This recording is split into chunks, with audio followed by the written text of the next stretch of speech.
In our fisheries management discussion, today we are going to discuss further on uh, fishing gear and craft, and particularly how they are going to impact on the fish, the fisheries, I mean, as the resource as well as to the environment. Right? So what we are looking at is like how fisheries would impact on the habitat where the fish is living, as well as the fish, as well as other marine organisms, you know. So we need to look at the fish as wildlife, and they are just like the other wildlife. They are also part of the wildlife, the part of the ecosystem, part of the food chain. Now, is unlimited. So uncontrolled fishing in the marine environment making a lot of trouble in the fishing industry as well as in the marine environment.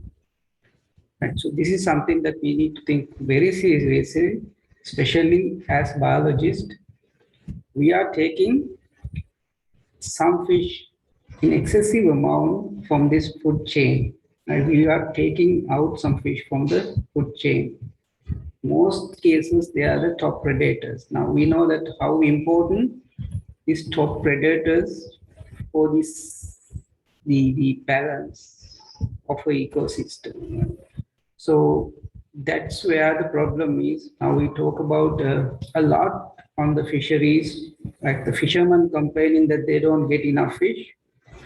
And now we are complaining, as consumers, we are complaining that fish are very expensive, and the authorities are blaming the fishermen that they are not doing a good job, and fishermen blaming the fisheries managers that they are not managing, like so many issues now. But the problem really with the behavior of the human, like the way we are taking the fish out of the ocean. Right? This is something that even the fishermen, they don't understand. They're trying to blame the authorities or the other, like if there is any project somewhere, they're blaming the project, the fish, the non-availability of fish is mainly because of these projects. That may be true partly, but in most of the cases, actually, the problem is within them. I mean, the fisherman has to have the best uh, sort of a management strategy, and they have to think of their resource because they are the ones initially benefited from these resources. So of course, the consumers, we as consumers, uh, benefited. That's the second thing. But the fishermen are the initial benefited party. They need to have much care on this end, right? So let's look at a little bit uh, further into this topic, right? Uh, there are a few terms here which I think we have already discussed, like a fishing effort. Like that's the total number of fishing gear that's operated within a period of time. Then the fishing power is like the how much of the resources taken by a particular gear or vessel. Like so, we need to think of the fishing power as well as the fishing effort. So, and there are other terms like the selectivity, the efficiency, right, and the other form of like many different things related to the fisheries. But before that, we need to think of what would happen if we are not using the right way of fishing. Right? We are talking about many issues which, along with fisheries, something like the overfishing, like habitat destruction, like the impact on the tropics levels, and then and there is another term quite often we use is like fishing down the food web. Fishing down the food web is another concept that's being used by many scientists. So we will discuss what it is, and even the size of the fish is declining. Now, if you look at this image, the resolution is little bit actually low, but at least you can see something here, like in a 100% scale, so some sort of a marking scale, they have put the different type of fishing gear, based on their impact, like they have given some values based on possible impact. Like in this case, it's a troll, right?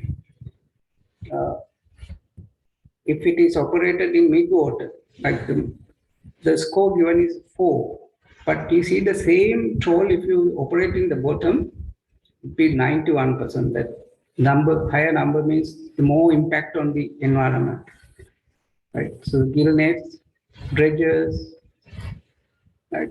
Pots and traps, long. As you go down the ladder, these are much better in the environment, whereas the fishing gear would be extremely bad for the marine environment, right? So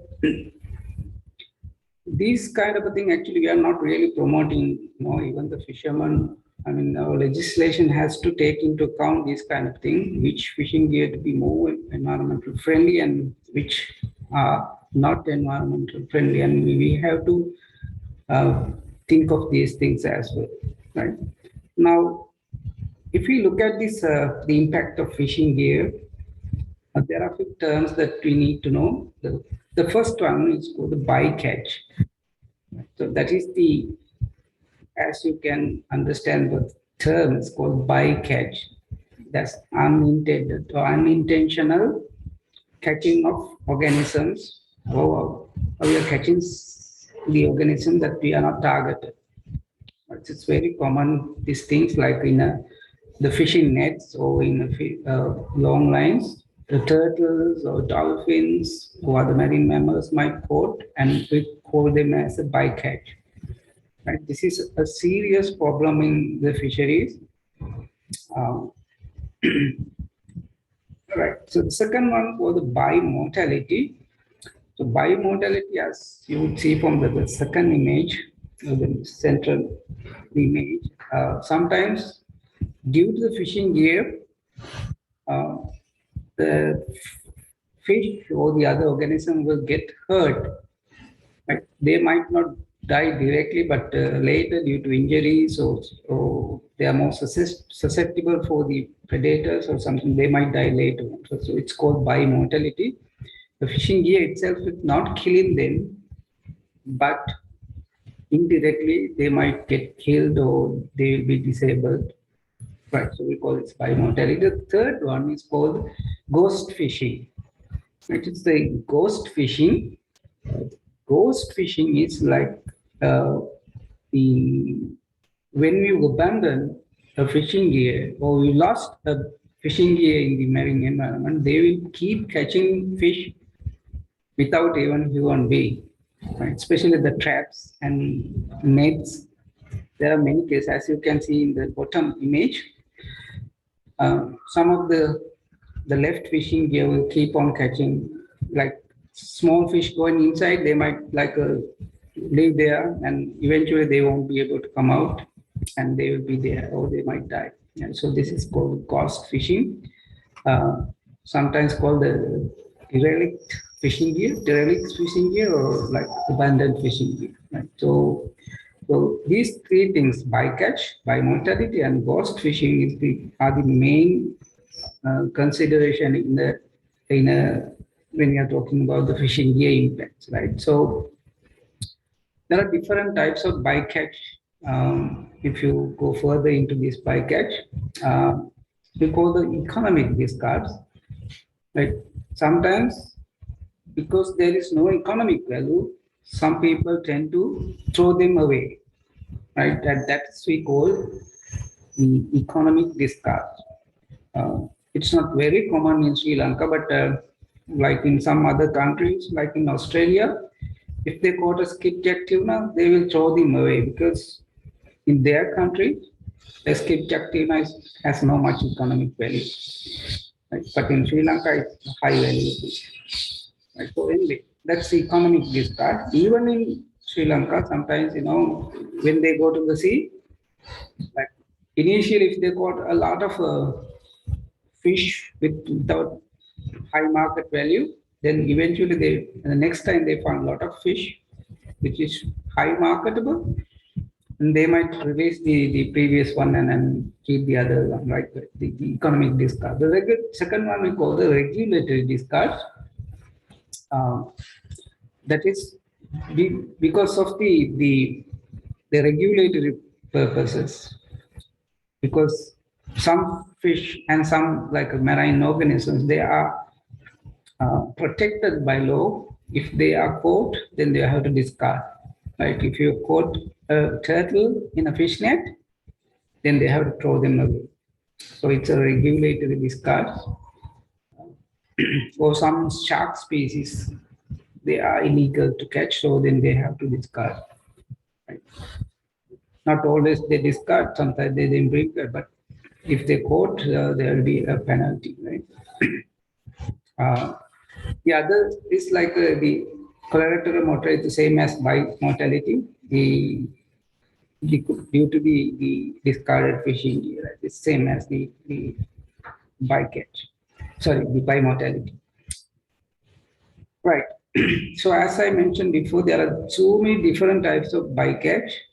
Like it may be because of the non-target species, or maybe wrong sex even, or maybe wrong size. You know, in some countries they have size limits.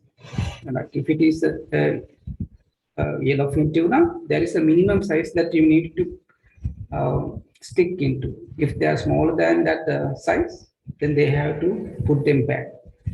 No matter they are alive or dead, they have to throw them away. That is the regulation in some countries. So we have to obey that rule, especially in the countries where the fisheries regulations are very strict. Then you have to obey that rule. But you know, in Sri Lanka, so you will have any kind of fish, any size of fish, and then there is no much control over. It doesn't make any difference whether they are smallest fish, larval stages to the biggest one they catch. But since the law is not very stringent, they keep on catching very different sizes, right? Right. Likewise, there are many different bycatch. Like once the quota reach, you know, in some countries they have some sort of a quota system. You can catch this much of fish only. So if you caught anything more than that, then you have to throw it away. Right? Likewise, there are many different ways of different types of bycatch. Right? So in your right, so in the middle, you can see the different species that we considered as a bycatch, like the dolphins, seabirds, the other marine mammals, even sharks, right? Rays, and even young fish who are not mature enough to catch. Right. So in this diagram, looks a bit complicated, but it's not really something complicated. This color coding is actually all about the fishing gear impacts. The color codes here, you know, if it is a destruction to the habitat or whether they are bycatch. Any of the fishing gear will be result in a habitat destruction for bycatch. If it is bycatch, like even the shellfish or crabs are light green, like finfish has bycatch, then it's orange. Like purple, if they fishing gear tend to catch sharks as bycatch, then it will be likewise marine mammals blue, and seabirds and turtles are like a dark purple, right? And lower numbers means less impact, higher numbers means high impact, right? So you can look at different fishing gear. What is the values for like this? The bottom set gill net. The first one, the dark green, is the habitat destruction, physical impact. Number 3, biological impact, like maybe for the food chain or the impact. It's number 2. Bycatch on the shellfish and crabs is 1, right? Bycatch to finfish. Number 4, little high. And likewise, you can consider, like, you see the gill net, the same gill net operated in the mid-water, you see the numbers are very low, except the dark blue, that's the marine mammals, and the seabirds and turtles. They have more tendency to catch marine mammals and birds, but that will reduce the impact on the habitat and other biological. Likewise, you see, but if it is the bottom troll, you see the numbers are very high. Like, this is sort of an indication, like if you are a fisheries manager, and if you are as a country, if you have a regulation, then you have to think of having a much better or much like a more low value fishing gear to be promoted. Like, you have to give some incentives for using this kind of a more environmental friendly fishing gear, right? So that's something to think of. So if you very quickly go through like a different fishing gear and what kind of impact they would have, like if you consider the impaling gear, that's the harpoons and spear, like if you are using the some sort of a pointed or sharp instrument for fishing, uh, they can be environmental friendly because you are targeting a particular fish, then you won't like result in any bycatch because directly targeting a particular fish. So it's more environmental friendly and there won't be any bycatch. But the only issue with this one is a bimodality because these sharp objects can injure fish, and if you are not, if you couldn't caught them, then they will live with this injury. They might die later, right? So it's bimodality. Then the hook and line, that also the little bit environmental friendly they can be, but there can be a lot of bycatch and biomortality. We look at here that the red color means it's not good for in that particular, like there can be some bycatch and there can be biomortality as well. If it is an encircling net, something like a purseine or a beach sail that surrounding net, then you see all red, which means bimortality, bycatch, cost fishing.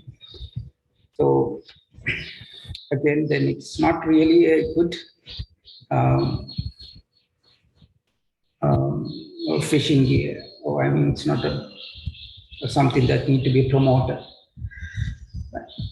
So if you look at the pots and traps, and you see they are also a little bit environmental friendly. You see less red colors. They are selective because since they have some sort of a net, they can be very selective. Then energy efficient. I mean, they are usually operated in the shallow waters, so more energy efficient. So less damage to the environment. But only the biggest issue with these traps is the ghost fishing, because once lost, they will keep on catching fish. This is very common in the marine environment. The abandoned or lost fishing gear, they will be in the marine environment because the fishermen operate everything from the boats. They won't see what's happening underneath. Once they lost, they won't be able to recover it. Unless you send a diver, you won't be able to get it. Right? So usually it doesn't happen. Like the gill nets, they can be energy efficient, but not very much. And everything else is bad. Bycatch, bimodality, cost fishing. So it can be able to be. But again, it depends on where you operate. Like if it is the surface or bottom, it depends what kind of things going to happen. Right, which is a troll. Same as before, if it is operating in the bottom, it's all red. This in no way it is environmental friendly fishing gear. So by mortality, bycatch, the habitat destruction, and they have to be operated large fishing vessels, which means the fuel consumption is also very high. So in not by any means they are environmental friendly. Right? So these are something to be avoided. Then the dredging, again, is one of the most destructive type of gear because destroy the whole bottom environment, which like you are destroying the whole ecosystem by dredging. So in Sri Lanka, we don't really have this dredging, right? The other type of fishing gear, particularly the blast fishing, using dynamite or some explosive for fishing. And you can see the first two images and the bottom right one. You see, this is the operation of a blast fishing, and the right one, you see the damage to fish. You see, I can't even imagine why the fishermen use this kind of a fishing technique. It not only destroy the whole environment, but they also destroy even the catch. You can see the catch that you get with this kind of a gear is extremely bad quality, even not suitable for consumption. And you can't think why they are actually catching that fish. If the catch is this much low quality, right? But still they do.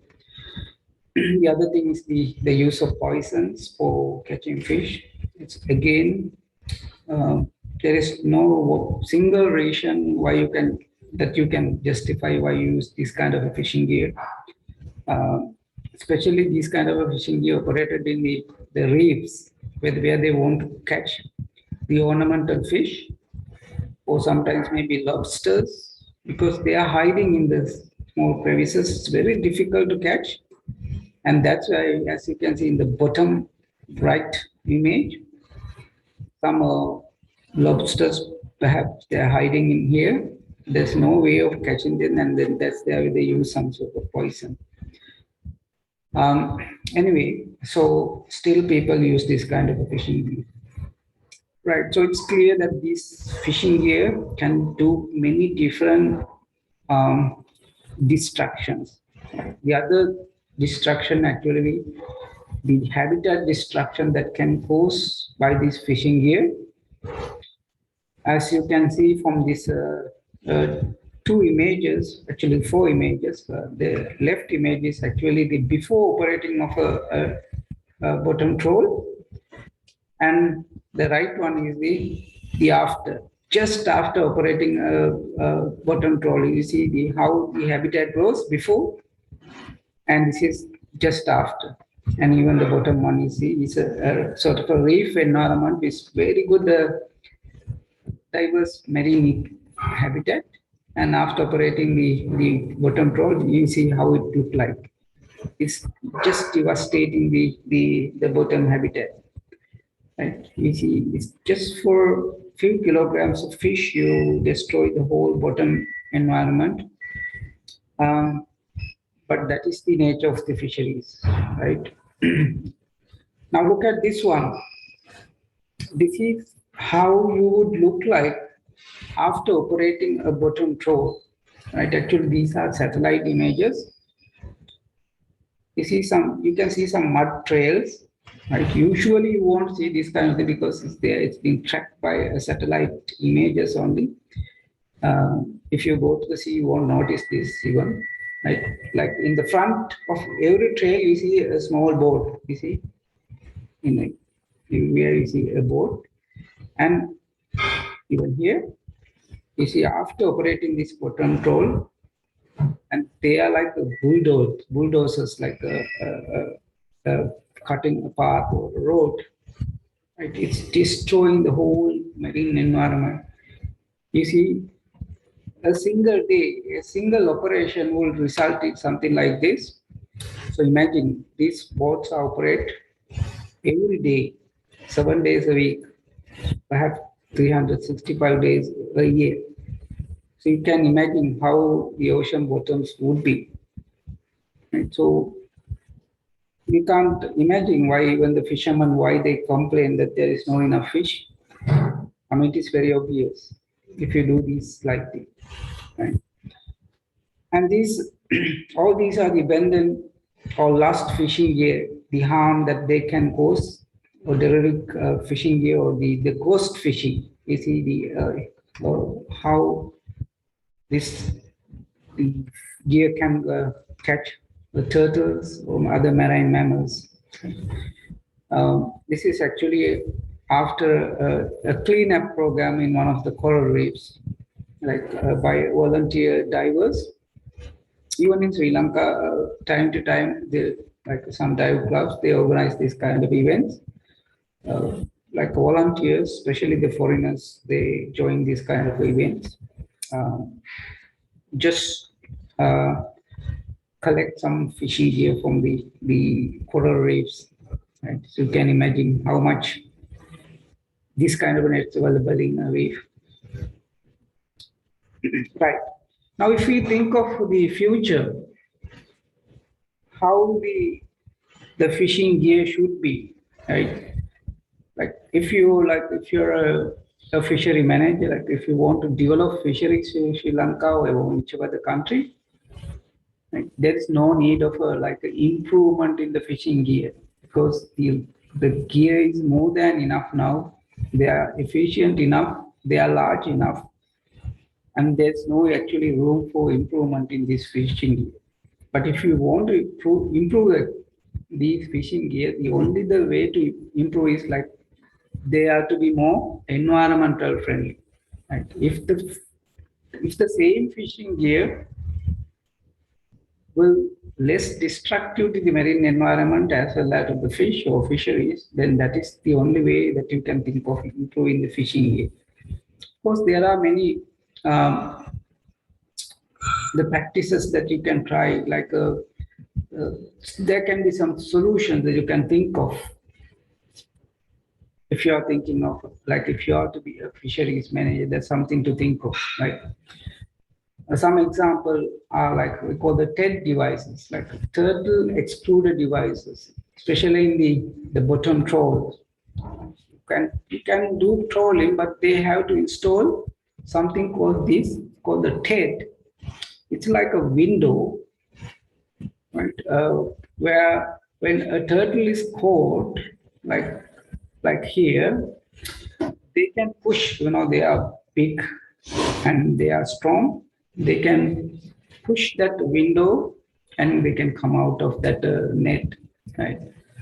Not that every turtle will do that, manage to do that one, but at least they have proven that it's worked for a lot of turtles. Like in the some, they can design for different species as well.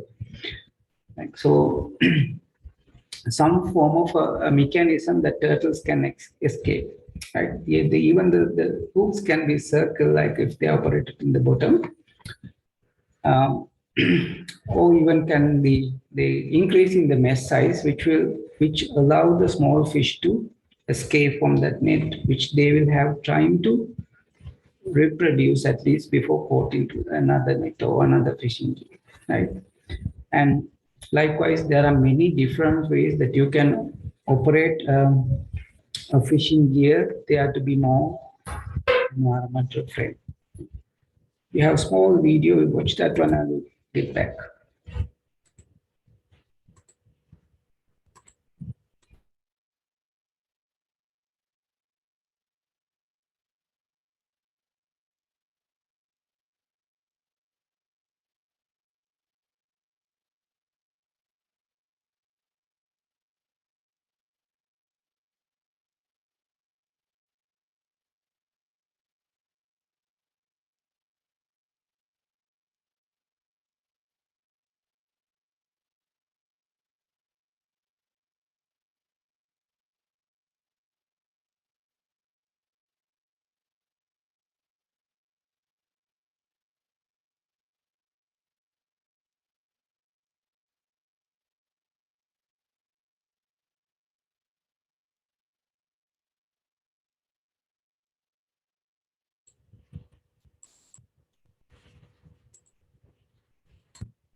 Okay, I hope you got some idea. The trolling is usually done for like prawns or sometimes maybe a small fish.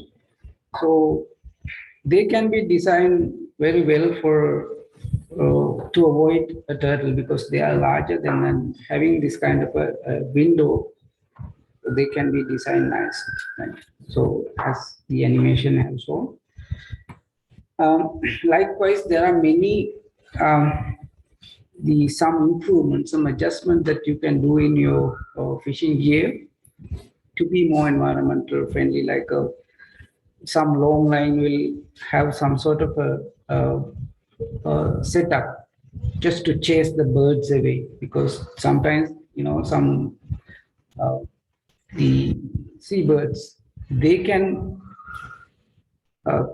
caught in this long lines, because since there is a bait here, they're also trying to get this bait, and eventually they caught in these hooks. Right. Other than that, as we discussed before, this is the turtle exclusive devices. Okay, that one set up in a troll net. Right? In some countries, actually, it is mandatory that this TED needs to be installed in all the troll nets. Right? If there are regulation in countries like, but in Sri Lanka, I haven't seen anywhere that we have a TED device in any of the troll nets. But there's no regulation for that one. That's so unfortunate. When we had this express pearl incident, there was hundreds of turtles were dying.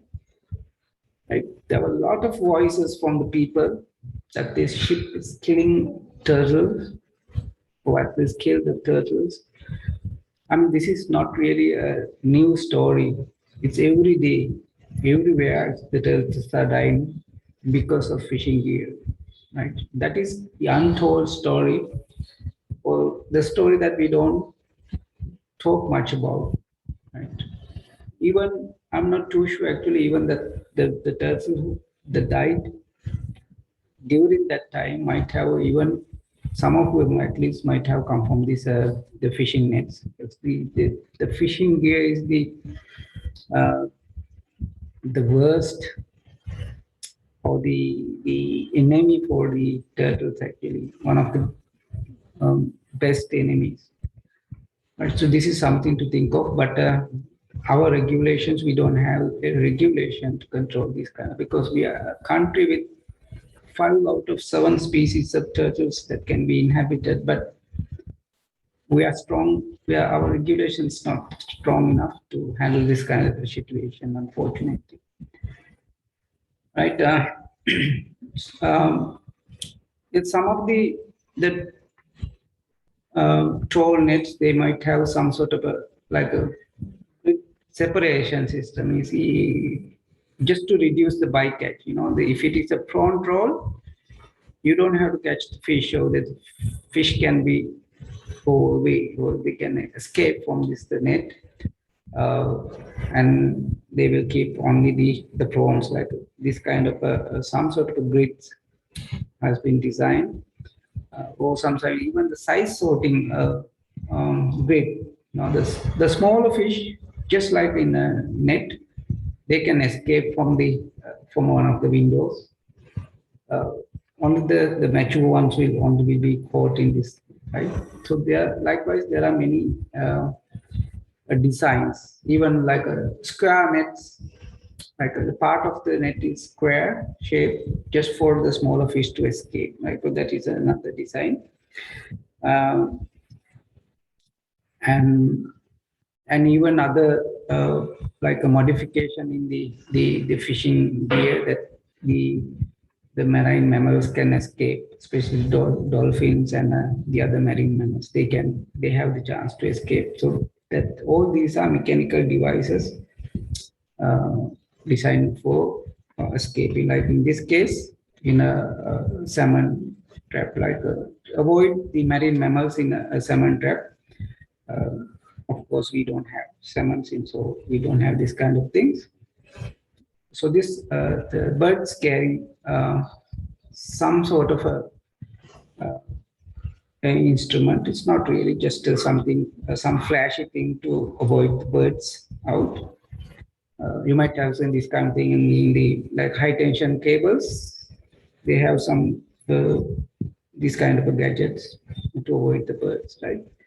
Um, and other than that, we discussed earlier, like they can have this kind of like rolling wheels in the bottom to avoid the damages to the bottom environment, right? Instead of like most of the bottom trawls, they use heavy metal like a chains to disturb, but instead of that, using a rolling wheels like this will have less damages, or even now some of the troll net they have the smart devices like the some sensors that can avoid the obstacles, right? I think for us these are just a dream, right?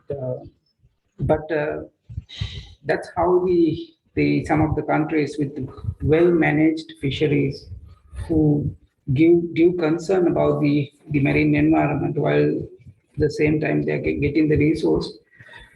So they invest a lot on this the improvement as well, right? So, and the other thing is the even the uh, some the fishing practice, some changes in the like a technology use, right? Uh, they use the VMS, called the vessel monitoring systems. I'll come to this one later on. Like the fisheries authorities are looking at all the fishing gear. Where are they going? What are they doing? So at least like where are they fishing? Like if there are any sensitive environments, there are any protected areas. So they keep on watching all the time because they have a satellite monitoring system called VMS.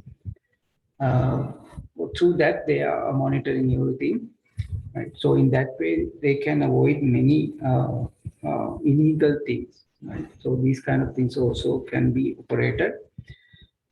And this is a screenshot I just took just before the lectures. You can think of how much of vessels are operating around Sri Lanka in a given moment. Right. The red color. These are all fishing vessels. Right? The dark red and these green ones, blues are the largest ships, cargo and oil tankers. The ships are these dark color ones, but it's brown or light red, rather brown. These are fishing vessels. You can just around Sri Lanka, you can see how many of these things. Actually, if you go to the website, sorry,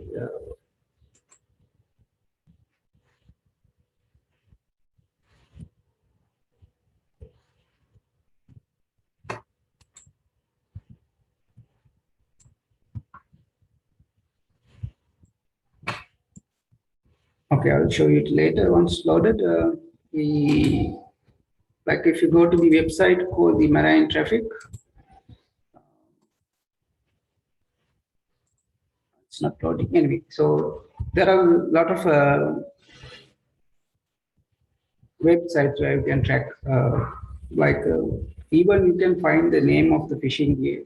Like these are sometimes available for free. Even the fishing vessels, you can see what kind of fishing gear, and even the name of the fishing gear can be searched from the web. Right? So anyway, so these are very important for monitoring. Like the other issue with the fisheries or the fishing impact is like the impact on the size of the fish. Now this is proven, many research has proven that the size of the fish has gone down over the time. Like this is one case. Uh, uh, the species name is not here. Anyway, so the species, the fish size, the red color is like in 1950s. Like over the years, how it has reduced the size of the fish, the length of the fish. Now they have gone down gradually. Right? Or the number of fish in that sizes have gone down. Right? So biomass has gone down with the larger size fish. So that is one example, the how the fishing would impact on the fish, the whole population. Now even there are some studies now even the genetically the fish have a tendency to grow smaller than the previous for some reason, because we are keep on catching, just like sometimes they call like you are like if you are keep on trimming grass, that grassland will be like a won't grow into like the higher position or the high levels. Same as like it's like a trimming down the grassland, so the fish size will be also reduced um, due to the fishing. Now, other impact actually, these are the unseen or the most dangerous or most considered that need to be considered, especially the impact on the marine food web. Like you see in the left image, uh, the the number of food web that they had in previously, like the from phytoplankton to this the cod fish, like in between there had been the uh, six in between like levels, but now they have gone down to four. Right now, this food chain has changed to this. Only there is only four levels. You see, then now because some of the some of the fish has gone, they are not available now. So now they have to change their food habit. It has been very common in the marine environment, like some sea otters have changed their total feeding habits, because when they lost their normal or staple type of prey, they will start preying on other animals, like so that will change the whole food taste, right? This concept what we call the fishing down the marine food webs, right? Because we are very much interested on the top predators. I mean, the fishing is always, the most of the time at least, targeting the larger fish, larger top level predators. So we are removing the top level, especially the sharks, the bluefins, and the other all the tuna and billfishes. Likewise, we all are top predators. Now, once there are not enough large fish or large predator fish, then you go to the next level. Right? When we don't have that level, then you go to the next level. Likewise, we are fishing down the food web, starting from the top predator to the next level, and up to the plankton eaters. Now, this is how we are doing. So you can imagine what would happen in the future with this kind of the fishing without thinking of the biological base, right? So there are many examples for these things, right? Not only that, even like when the size of a fish go down, the size is again like the number of eggs that a female fish can produce is also depend on the size. The larger fish can produce more offspring, more eggs. Now, the smallest size means the fish, then they will produce less offspring. You can see how they should impact. The fish size increase, the biomass decrease, the size decrease, the biomass decrease, same time. Even the number of offspring they produce, they also decreasing, right? So imagine, we can think of what would happen to the fisheries in the future, right? So, and that's where we losing a lot of fish. The catch, for example, the Peruvian anchovies, the most common or the most caught fish in the world. This is how their fish stocks has gone down over the time. With, because this is the sustainable level. estimated, and you can see the stock level, but we don't have the recent data here. Okay, so that's the situation, right? You can think of a lot of, as a biologist, we can think of a lot of impact that can cause by this fishing gear. Some you can think of directly, like habitat destruction, but something like the the impact on the food web, the loss of the offspring or the smaller ones, no one would see, and that's why the fishermen keep on complaining. We don't get enough fish. The the amount of fish that you get 5 years back, 10 years back, or where their fathers or the grandparents had. Now, generation by generation, the catch that they are getting is decreasing, right? I mean, it is obvious why it is, and we can think of the reason, right? So that's all about the not the all, but at least that's what we're going to talk about, the potential impact from the fishing. Right?